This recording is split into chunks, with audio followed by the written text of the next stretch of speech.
예, 안녕하세요. 윤 선생입니다. 이름은 윤영일이고요. 필명으로 윤 선생이라는 필명을 쓰고 지금 원스토어 북스에서 아파트 형사라는 만화를 연재하고 있습니다. DC 인사이드의 카툰 연재 갤러리나 네이버 블로그에서 영화 만화, 개인적인 감상 만화나 업계 만화 같은 거를 좀 그렸었고요. 지금은 아파트 형사를 계속 집중해서 연재를 하고 있는 중입니다. 필명이 윤 선생인데 왜 하필이면 윤 선생이냐? 그런 게 있잖아. 예를 들면 작가들이라든지 창작하는 사람들이면 이제 나이가 있고 경력이 쌓이면 무슨 선생, 무슨 작가, 김 선생, 김 작가 이런 식으로 불리잖아. 그렇지. 그래가지고 이제 나는 원래 필명 같은 걸 안 쓰려고 했어. 잘 그냥 윤영일로 하려고 그랬는데 본명으로. 근데 또 유명한 작가들 중에 인상적인 필명이나 그런 게 있는 작가들도 많으니까. 근데 그렇다고 이제 이름을 완전히 다 가리는 필명을 쓰는 건 별로 마음에 안 들어가지고, 그래서 적당한 것 중에서 이제 윤 선생 영어 교실이 보여갖고, 그래 영어 교실이 윤 선생이야? 윤 선생 하면은 만화가 생각날 수 있게 한번 해보고 싶다 해가지고 했는데, 지금 윤 선생에서 활동한 지 한 2, 3년 된 것 같은데 아직도 영어 교실은 너무 크다. 근데 만화가가 된 이제 배경이나 이유. 처음에 만화가 이제 되려고 했던 거는 아주 어렸을 때부터 원래 그림을 항상 그리는 걸 좋아했는데, 유치원 때쯤에는 화가? 이런 걸로 그냥 막연하게 그림 그리면서 먹고 살겠지 하는 걸로 꿈을 생각했는데, 이제 초등학교 2학년 때인가 1학년 때인가 일본 만화책이었는지 아니면 학습 만화였는지 아무튼 만화를 보고 나서 이거 되게 재밌다. 그리는 게 뭔가 신나고 즐겁다라는 걸 느껴가지고, 그때 내가 좋아했던 만화들을 보면서 느낀 감정 때문에 만화가를 하려고 마음먹었지. 그럼 그때 이제 신문에 실려있던 만화나 학습 만화나 그런 거 많이 봤었는데 그때 보던 만화 혹시 기억나? 신문사가 정확히 뭐였는지 잘 기억 안 나고, 제대로 기억나는 걸 때 그 메트로의 무대리 김세영 작가의 레인보우 체이서라고 약간 극화 같은 건데 여자를 후리고 다니는 내용이에요. 그거랑 박봉성 작가의 이제 신이라 불리는 사나이라고 한국인 주인공이 미국 어디 다른 나라 막 돌아다니면서 격투기하고 그런 내용이거든. 원래 사실 애들이 볼만한 내용은 아닌데, 근데 보면서 이제 신문극화 같은 걸 많이 보다 보니까 그런 거에 영향을 좀 많이 받았지. 가장 존경하는 만화가나 극화체가 조금 있는데 그 부분에 영향을 받은 분들. 일본 출판 만화를 많이 봤으니까 거의 이제 영향받은 작가들도 일본 만화 작가들이 많았지. 대표적으로 이노우에 다케이코, 슬램덩크랑 베가본드 그린, 무한의 주인이라고 일본의 사무라이 나오는 만화 그린 사무라이 히로아키랑 굉장히 유명한 아키라를 그린 오토모가 치히로, 20세기 소년이나 플루토, 몬스터 이런 약간 스릴러 극화 장르를 그린 우라사와 나오키, 그런 작가들의 영향을 많이 받았지. 오토모랑 이노우의 작품은 이제 사람들이 슬램덩크, 베가본드 하면 작화 얘기니까 대충 알잖아. 근데 연출이라고 하면 어떠한 부분에서 감명을 받았는지 알려줘야 돼. 나루토 연출 얘기할 때 소실점 얘기가 항상 나오는 것처럼. 이 연출이 대표적으로 예를 들면은 우라사 나오키 작가 같은 경우는 이제 좀 대중적인, 그래도 극화 중에는 대중적인 편인데 그래도 좀 대포르이메가 적고 감정 묘사나 연출이 약간 건조한 편이거든. 좀 사실적으로 묘사하다 보니까 그런 연출의 약간 대표적인 부분이 만화 캐릭터들 보면 이제 부끄러울 때 얼굴에 홍조가 돌고 긴장할 때 머리에 땀이 흐르고 이런 거는 일반적으로 쓰이는 만화적 표현이잖아. 그냥 그런 식의 관용적으로 사용되는 작화적 부분, 이런 부분을 좀 적게 사용해. 그러니까 막 땀을 흘리는 부분이 아예 없는 건 아닌데 정말 극적인 부분 외에는 잠깐 놀라는 거거나 그럴 때는 되게 그냥 정적으로 사람 얼굴 표정만 드러나면서 그리거든. 그런 식으로 좀 관용적으로 쓰이는 그런 연출을 좀 절제하면서 연출의 사실감을 부여해가지고 나중에 이게 극적인 클라이맥스 같은 게 터지거나 격한 연출이 나올 때 효과를 극대화시켜주지. 공간 연출 얘기 좀 더 해줘도 돼. 그때 항상 얘기 많이 하던 거. 만화는 뭐든지 이제 현실이라는 공간 안에서, 배경 안에서 등장인물들이 이뤄나가는 얘기니까 공간 연출 항상 중요하지만은 장르적 특성이나 작화적 특성에 따라서 굳이 그렇게 막 챙기지 않아도 될 만화도 있고, 공간 연출을 막 되게 밀도 있게 해야 되는 경우도 있고 그렇거든. 나는 액션 만화를 좋아하고 액션 만화를 하고 있고 액션 만화를 보고 공부를 했으니까 액션 만화 기준에서 말해주자면은 액션 만화에서는 공간 연출이 굉장히 중요한 편이야. 이 공간이라는 장소에서 사람이 그대로 둘이 서가지고 치고받고 그런 게 아니고 움직이고 떨어지고 날아가고 부딪히고 하는 그런 공간에 대한 이해가 있어야 되기 때문에 유리창 밖으로 깨지고 나간다든지 벽을 부수고 나간다든지 어떤 배경이나 사물 사이에서 움직인다든지 그런 거를 그려야 되니까 공간 연출이 굉장히 중요한데, 만화 액션 연출에 있어서 중요한 두 가지가, 첫 번째가 공간 연출이고 두 번째가 충격이거든. 그러니까 임팩트가 있어야 돼. 액션만 하는데 둘이 서로 철권하듯이 양옆에 보이기만 하면서 한쪽 이렇게 때리고 한쪽 이렇게 때리고 이러고 있으면 굉장히 연출이 허접하고 지루하잖아. 다각적으로 보여주고 맞는 쪽이 있으면 맞는 쪽 모습에서도 보여주고 뒤로 날아가는 것도 보여주고 이렇게 쓰려면 막 카메라를 다각적으로 써야 된단 말이야. 공간이 중요한 게 그래서 중요한 거고, 둘째 충격이 중요한 거는 액션은 기본적으로 싸움 아니야. 싸움은 뭐야? 싸움이 격렬하면 격렬할수록 더 자극적이고 충격적이고 임팩트가 강해지잖아. 액션인데 서로 때리고 쳐맞았는데 때리는 것도 매가리가 없어 보이고 맞는 것도 아파 보이지가 않으면 액션 만화 뭐하러 봐. 우리가 보는 액션 영화나 만화나 애니메이션 중에서도 이제 액션 연출이 별로다, 허접하다라고 나오는 것들을 보이면 이제 충격이든 공간이든 그런 거에 대한 그런 연출의 제작자의 이해가 별로 없어가지고 욕을 먹는 경우가 많거든. 그런 면에서 사무라이 히로아키 작가나 오토모가치로 작가는 그림에 굉장히 밀도가 있어. 엄청나게 좀 빽빽하게 파는 편이야. 그런데 그 두 작가는 이제 공간에 대한 이해도도 높아. 그렇기 때문에 그렇게 화려하고 다각적인 모습으로 배경을 보여주다가 한 번 타격이 빡 일어나가지고 이제 충돌이 일어났을 때 그 밀도 있는 그림이 빛을 발해가지고 파괴되는 사람의 육체, 뭐 공간 배경 이런 것들이 빠르게 회전하고 움직이면서 그 안에서 파괴가 되고 충격이 이루어지는 부분을 굉장히 잘 묘사를 한단 말이야. 액션 만화 연출에 대해서는 그런 작가들의 작품을 보면서 배운 게 많지. 그런 부분에 있어서 귀귀 작가 작품에 대해 굉장히 높은 평가를 항상 하는데, 예시를 들어 최고의 장면이 있다면? 회자가 되고 내 기억에 남는 거 하나 고르라고 하면 네이버에서 옛날에 연재했던 야심작 정열맨 2부였나?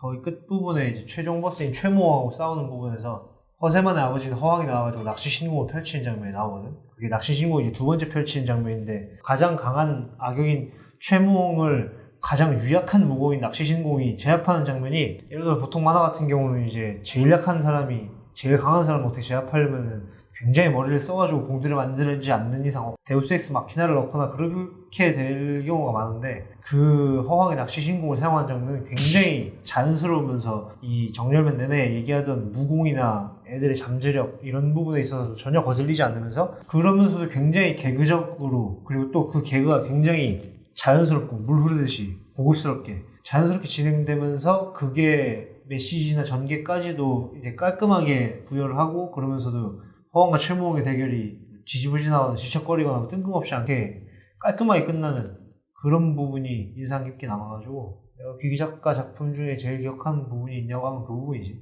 그 푸드득 그 장면인가? 그 최무홍이 푸드득. 반장당하고 오케이 그거지 비둘기 날아가고 이제 그 장면이지. 이렇게 기회가 생긴 김에 항상 존경에 머지 않던 이제 휴대폰도 한번 보여줘.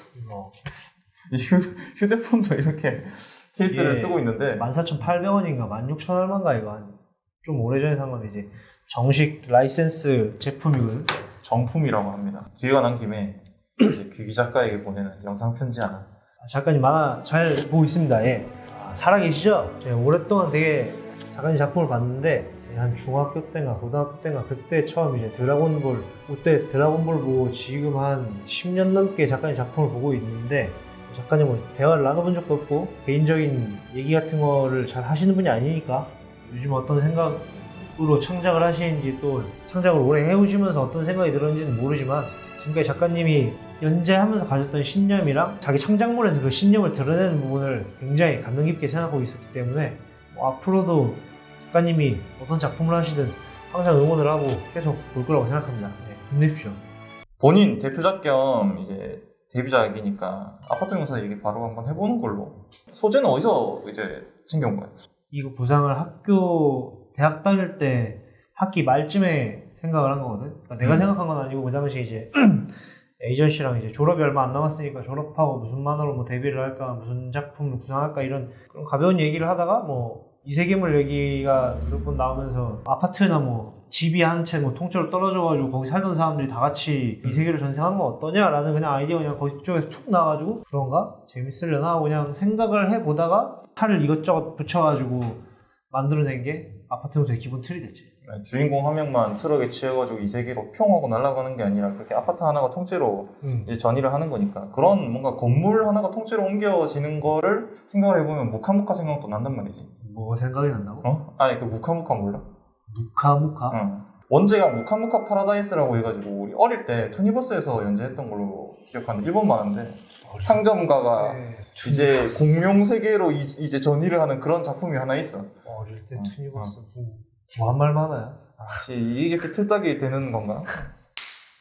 근래에 이제 대유행하는 갓세괴물 그거의 영향도 조금 받은 건가? 그런 영향을 사실 많이 받았다고 볼 수 있지. 긍정적인 부분에서 모티브를 따온 게 아니라 요즘 이세계물의 핵심적인 부분 중 하나 이제 치트, 무쌍, 하렘. 근데 요즘엔 약간 한국도 게임 판타지물, 게임 능력 치트? 치트는 아직까지는 그래도 잘 안 나오는 것 같고 말렙 이런 거는 많이 나오지. 한국 쪽에서는 뭐 말렙 게임 판타지 이런 쪽이면 일본은 이제 이세계 치트 하렘 뭐 무쌍 이런 식으로 기본적으로 별거 없는 주인공이 쉽게 힘을 엄청나게 센 힘을 얻어가지고 힘 자체를 얻는 것에 대한 뭐 노력이나 성과 노력이나 끈기 그런 그 사이에서 벌어지는 갈등 이런 거나 힘을 가지고 있는 거에 대한 책임감 이런 거에 대한 주제보다는 어쨌든 그냥 엄청 센 힘을 가져가지고 마음에 안 드는 걸 매 화마다 때려 부시면서 새로 나온 화에 새 등장인물이 나오고 바로 주인공한테 시비 걸고 바로 개 털리고 그런 거에서 이제 카타르시스를 이루는 장르들이 좀 많아지고 있다 보니까 그런 장르들을 별로 안 좋아하거든. 그런 이세계물들의 핵심이 이제 엄청나게 잘나고 대단한 주인공이잖아. 그래서 나는 이제 엄청나게 존나 못나고 꼴보기 싫은 주인공을 우리가 뭐 일반적으로 사회에서 봤을 때 뭐 약간 찐따, 패배자, 아싸 이런 식으로 생각될 수 있을 만한 등장인물들을 주인공을 해서 치트라든지 뭐 말렙이라든지 뭐 그런 식의 쉽게 주어지는 그런 힘 같은 거는 이제 하나도 없이 순전히 그냥 오기로 발버둥 쳐가지고 필사적으로 싸워서 결국에는 이제 마침내 승리하는 그런 걸 그리고 싶어서 이세계물하고는 반대되는 안티테제적인 부분에서 영향을 받았지. 이제 국내 최고의 애국 갤러리 카연겔 이제 카연겔 같은데 보면 한상덕이 이제 작가 자켓 아니냐라고 물어본 애들이 있는데 그거에 대해서 어떻게 생각해? 자켓가 아니냐라는 질문 나도 몇 번 받긴 했는데 솔직하게 한상덕은 사실 진짜 처음 구상할 때는 깊은 나의 내러티브를 막 담고 그렇게까지 해서 처음 설계한 건 아니야. 아까 말했던 것처럼 패배자, 아싸 이런 캐릭터들의 전형적인 모습이잖아 어떻게 보면은. 그렇지. 뭐 안경에 돼지고 직장도 별 볼일 없고 여자친구 없고 친구도 없고 집에서 맥주 까가지고 미연시하고 애니메이션이나 보는 그런 늙은 남자 오타쿠. 대중적으로 그런 아싸 오타쿠들을 대변하는 식의 캐릭터로 디자인돼서 물론 이제 조금 세밀한 내러티브 예를 들어 뭐 한상덕이 처한 상황이나 뭐 공장에서 이제 일을 다니거나 약간 좀 힘든 일을 하거나 그런 부분에 대한 약간의 디테일 만화에서 보면 뭐 중간에 한상덕이 이제 뭐 회사에서 처리하고 뭐 퇴근하면서 이제 전화를 받으면서 남아있는 회사 직원이랑 뭐 이 부품을 이렇게 처리하면 되고 이 물류는 뭐 이렇게 하면 되고 이런 식의 약간 세세한 디테일은 내 경험에서 나온 거긴 하지. 근데 막 이제 한상덕이라는 캐릭터에 나 자신을 투영해서 그리고 그러진 않았어. 만들기는 되게 쉬웠거든. 사실 이런 이미지는 되게 흔하잖아. 그런 이미지의 캐릭터가 주인공인 경우가 거의 없어서 그렇지. 네이버 배도에서 스토리잼으로 연재를 옮기면서 이제 리터칭이 들어가가지고 캐릭터들이 선이 조금 뚜렷해진 것도 있고 눈도 커지고 근데 이제 그 제작업 와중에 박세희 안경을 날려버렸잖아. 그 이유가 있나? 안경 날린 거 사실 뭐 그렇게 큰 이유는 없겠는데 이제 나 사실 그림을 이렇게 잘 그리지 못해가지고 특히 여자 캐릭터는 더 그래가지고 초반에 작화가 좀 불안정하고 내 실력이 좀 모자랐을 때는 여자 캐릭터들 개성을 좀 주기가 어려웠거든. 각자 좀 경비 할아버지는 할아버지의 근육질이고 주인공이야 뭐 돼지고 그러니까 개성이 확실한데 걔 둘 다 젊은 여자다 보니까 머리색도 똑같고 그래갖고 어느 정도 좀 복장이나 외모에서 개성을 줘야 될 것 같아갖고 별 생각 없이 안경을 씌웠는데 이제 연재가 어느 정도 이제 장기적으로 이제 하게 되면서 최세호 시스턴트를 해주던 친구가 여자애였는데 내가 걔한테 그냥 이거저거 물어봤거든.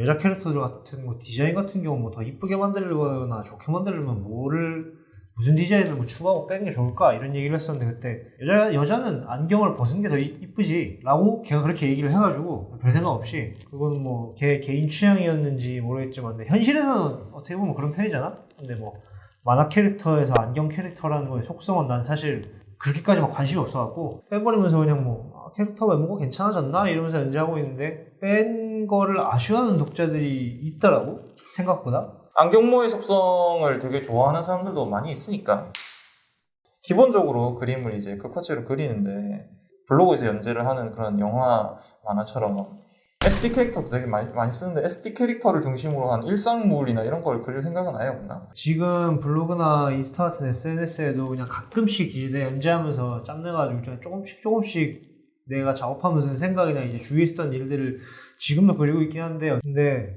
나는 사실 창작적으로 이제 하고 싶은 게 되게 많은 작가야. 지금 하고 있는 장르는 판타지, 액션, 개그, 패러디 이런 쪽의 장르라고 할 수 있지. 살면서 하고 싶은 장르나 또 내가 이루고 싶은 그 작화로서 스토리로서 이루고 싶은 만화들이 좀 많다 보니까 일단 지금 당장에 우선순위에 있지는 않다. 그 지금 연재작밖에 모르는 독자들을 위해서 블로그 홍보라던가.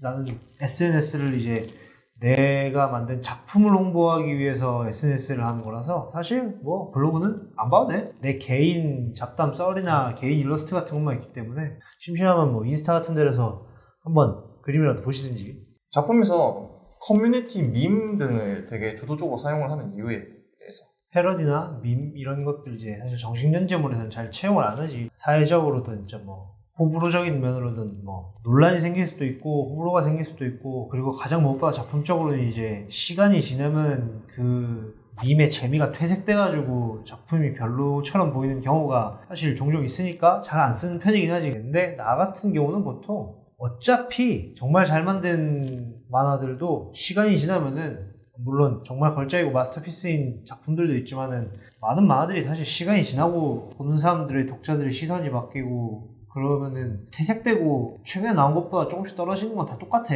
대부분의 이제 평범한 만화들은 그런 뭐 밈이나 자기가 패러디 넣은 거를 이후에 사람들이 봤을 때 별로 안 좋아할 것까지 신경 쓰면서 넣을 필요까지는 없거든. 그때 사람들이 자기 작품을 볼지 안 볼지도 몰라. 이 인터넷 커뮤니티에서 쓰이는 밈 같은 것들, 일단 뭐 내가 재미 느끼는 부분은 있으면은 독자들도 거기서 이제 내 만화를 보면서 그 밈들을 보고 재미를 느끼는 부분이 있으면은 좋고, 시간이 한 5년 10년 지나가지고 사람들이 내 만화를 보면 이제 그때 내 만화에서 나왔던 유행이나 밈 같은 건 되게 옛날 게 되겠지? 아, 이런 유행이나 밈이 있었구나 라는 걸 알아가는 게 난 또 재밌다고 느껴져가지고 또 의도적으로 패러디나 유행을 많이 넣는 것도 있어.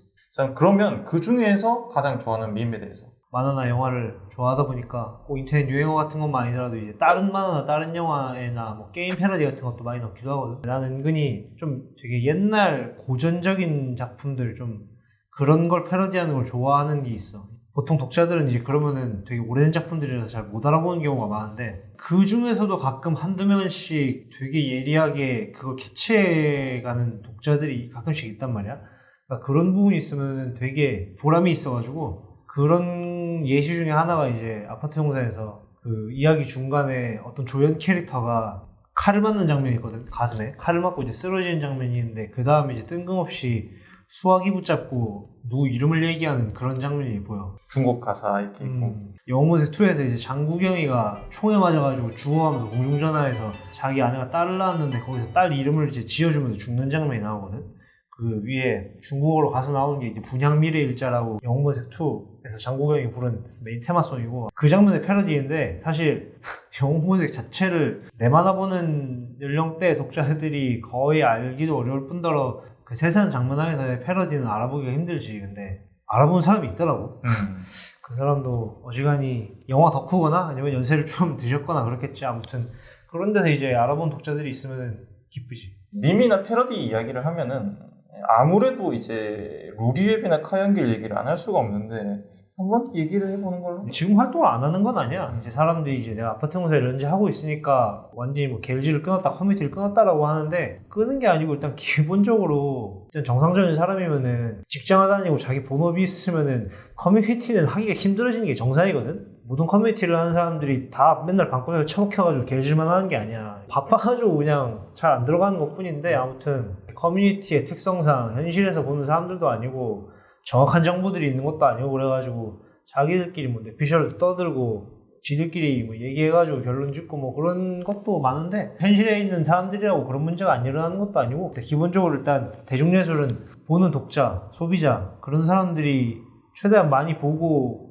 그래야지 일단 그게 가치가 있다고 생각하거든. 그러니까 이게 뭐 커뮤니티 사람들이 어느 한쪽으로 뭐 치우쳐져 있든 뭐 편향돼 있든 뭐 문제가 있는 여론이든 어떻든 간에 어쨌든 그냥 내 만화를 보여주고 거기서 날 것 그대로의 반응을 얻을 수 있으면 상관없어. 블랙 코미디라는 요소에 장점이 있고 단점이 있는데, 그 장과 단에 대해서 한번 얘기를 해주면 좋을 것 같아요. 일단 뭐 내 만화가 블랙 코미디이긴 하지. 블랙 코미디는 기본적으로 현실에서 이루어지는 부조리, 사회적인 모순, 잘못 이런 거를 비꼬는 완전히 순수하게 웃을 수 있는 코미디가 아니다 보니까, 기본적으로 어느 정도 사회 시스템이나 사회적 문제에 대한 인지를 하고 있는 독자들에게 먹힌다는 부분이 있어. 예를 들면 직장인이나 사회인의 고충을 얘기하는 블랙 코미디면은 학생이나 아주 어린 애들은 이해를 잘 못하겠지. 또는 특정 직종, 뭐 예를 들면 만화가 얘기만 하면서 만화가들의 현실만 비꼬는 블랙 코미디를 하면은 그쪽 업계에 대한 현실을 잘 모르거나 익숙하지 않은 독자들한테는 듣기 어려울 거고. 그런데 이제 그런 리스크가 있는 만큼 반대로